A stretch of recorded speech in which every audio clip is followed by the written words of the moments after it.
Social మీడియాలో పోస్టులు పెట్టిన వాళ్ళకి అరెస్ట్ చేసాం. ఇట్లాంటి తప్పుడు పోస్టులు పెడితే మరి ఎంతమంది అరెస్ట్ చేయాలి? బోసిడీకే అంటేనే అరెస్ట్ చేస్తే నీ కూతురు నేను ఇది చేస్తాను లేకపోతే నీ పిల్లాన్ని అది చేస్తాను అంటే ఊరుకోరు కదా. అట్లాంటి వాళ్ళని అరెస్ట్ చేయమంటాం సార్. చేస్తున్నారు కదా. కిరాక్ ఆర్పి రోజా గారి మీద మాట్లాడిన మాటలు, ఇదే రాయపాటి అరుణ రోజా గారి మీద మాట్లాడిన మాటలు, ఇదే కిరణ్ రాయల్ అనేటువంటి జనసేన అధికార ప్రతినిధి ఒళ్ళు బలిసి రోజు మాట్లాడుతున్నటువంటి మాటలు మళ్ళీ మళ్ళీ రిపీట్ చేస్తున్నా. ఒళ్ళు బలిసి కొవ్వెక్కి రోజు మాట్లాడుతున్నటువంటి మాటలు ఏం అరెస్ట్ చేయడం? పవన్ కళ్యాణ్ ఎలా ఎంకరేజ్ చేస్తాడు? అదే రోజా గారు మాట్లాడింది ఏం మాట్లాడారు? ఏం మాట్లాడలేదు చెప్పండి. ప్రజాస్వామ్యతంగానే మేము మాట్లాడాను సార్. రోజా గారు ఎవరన్నా చెప్పులు వైఎస్ఆర్సీపీ వైఎస్ఆర్సీపీ వాళ్ళు ప్రజాస్వామికంగా మాట్లాడారు.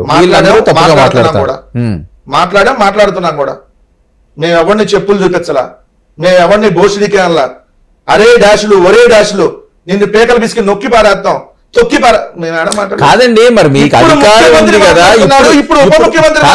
ఇప్పుడు బాధపడే ప్రయోజనం ఏంటి? మీకు అధికారం ఉంది కదా, ఒక్కసారి పవన్ కళ్యాణ్ టచ్ చేసి చూడవలసింది కదా. మరి ఆ టైంలో ఎందుకు చేయలేకపోయారు? భయపడ్డారా? కాదు సార్, మీరు ఎట్లా ఉందంటే ఆయన అన్ని మాట్లాడినా మీరు అంటున్నారు కదా, మరి తప్పు ఎవరు చేస్తే తప్పే, ఆయన మీకు తప్పు కింద కనిపించింది, మరి అరెస్ట్ చేయాల్సింది కదా, కనీసం టచ్ చేయడానికి ట్రై చేయవలసింది కదా. ఒక మాట మేము ఆ రోజు చెప్పాం, బాబు నువ్వు రాజకీయ పార్టీ నడుపుతున్నావా, అసలు కొంచెం మనిషిలాగా వ్యవహరించాలి, ఇట్లా మాట్లాడకూడదని పద్ధతిగా చెప్పాం.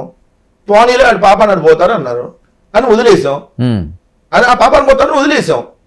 కానీ ఇప్పుడు వీళ్ళేంది, వీళ్ళందరినీ అరెస్ట్ చేసేస్తే వీళ్ళకి ఎటు మెయిన్ మీడియా లేదు కాబట్టి, మెయిన్ మీడియాలో ఒకటే ఛానల్ ఉంది కాబట్టి. ఎవరికి మెయిన్ మీడియా లేదు? వైఎస్ఆర్ కాంగ్రెస్ పార్టీకి ఒకటే ఛానల్ ఉంది. ఒకటే ఛానల్ మిగిలిన మీకు తెలుసు మెజారిటీ ఛానల్ ఎవరి ఆధ్వర్యంలో పనిచేయాలండి?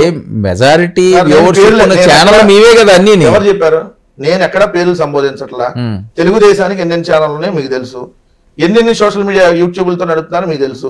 వైఎస్ఆర్ కాంగ్రెస్ పార్టీకి బలం YSR Congress party social media. ఆ సోషల్ మీడియాని తొక్కేస్తే అక్కడ ఉన్నటువంటి వాళ్ళ మీద కేసులు పెట్టి అరెస్ట్ చేసేసి అవసరమైతే లేకుండా చేసేస్తే ఇంకెక్కడ న్యూస్ ఎవరు చూపించడానికి ఉండదు కదా అనేటటువంటి ఆలోచనతో తెలుగుదేశం కూటమి ప్రభుత్వం వ్యవహరిస్తుంది. ఇదైతే మీరు అనుకున్నది కుదిరేటటువంటి పని కాదు. మేము ఎవరి దగ్గర డబ్బులు తీసుకొని పని చేయట్లా.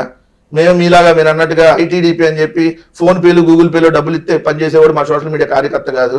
జగన్మోహన్ రెడ్డి గారి కోసం జైలుకైనా పోవడానికి సిద్ధంగా ఉన్నాడు మా కార్యకర్తలు. అవసరమైతే తాను జైలుకి వెళ్ళడానికైనా సిద్ధంగా ఉన్నాడు మా కార్యకర్తలు. సో ఇలా తప్పుడు అరెస్టులకి భయపడతాం అనుకున్నారా? భయపడిపోతే ఆగిపోతాం అనుకున్నారా? ఇంకా ఎక్కువ పెడతాం.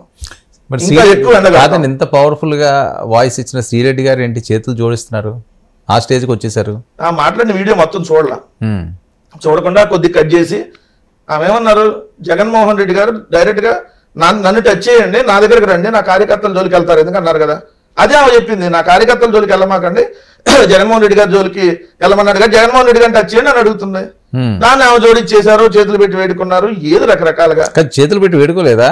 నన్ను క్షమించండి లోకేష్ గారు, నన్ను క్షమించండి చంద్రబాబు నాయుడు గారు, నన్ను క్షమించండి పవన్ కళ్యాణ్ గారు అనలేదా? ఒక మాట నేను చెప్తా, ఎట్లా ఉన్నారంటే సార్ కట్ చేసి పేస్ట్ చేయడం అన్నారా లేదా? ఇప్పుడు నేను చెప్తా సార్, మా వాళ్ళని వదిలేయండి నేనేదో